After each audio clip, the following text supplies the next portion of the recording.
ان الدین عند اللہ الاسلام۔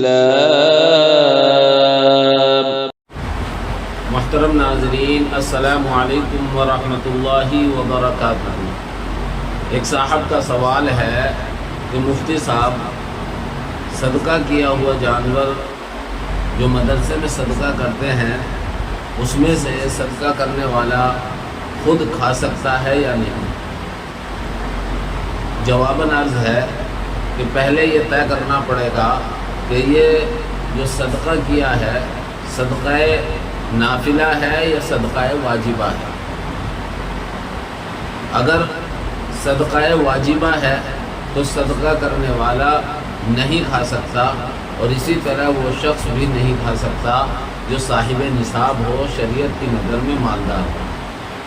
اور صدقہ واجبہ کہتے ہیں کہ اس نے نظر اور منت مانی ہو۔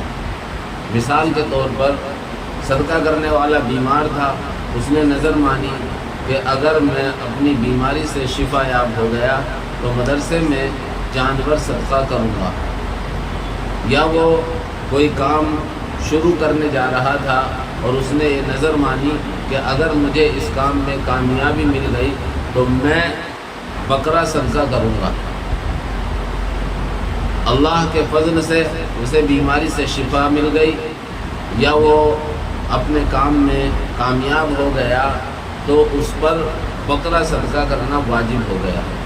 اگر اس طرح کا بکرا ہے تو صدقہ کرنے والے کے لیے اس میں سے کھانا جائز نہیں ہے۔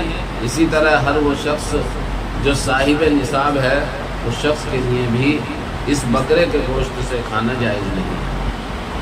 دوسرا صدقہ نافلہ ہوتا ہے، نفلی صدقہ ہوتا ہے۔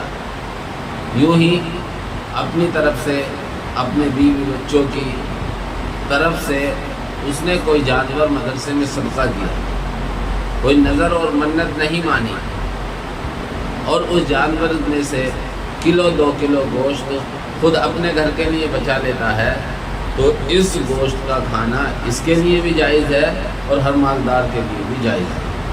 خلاصہ کلام یہ ہے کہ اگر نفلی صدقہ ہے تو اس میں سے خود بھی کھا سکتا ہے، کسی بھی صاحب نصاب شریعت کی نظر میں مالدار کو بھی کھلا سکتا ہے، اور غریب تو کھا ہی سکتے ہیں۔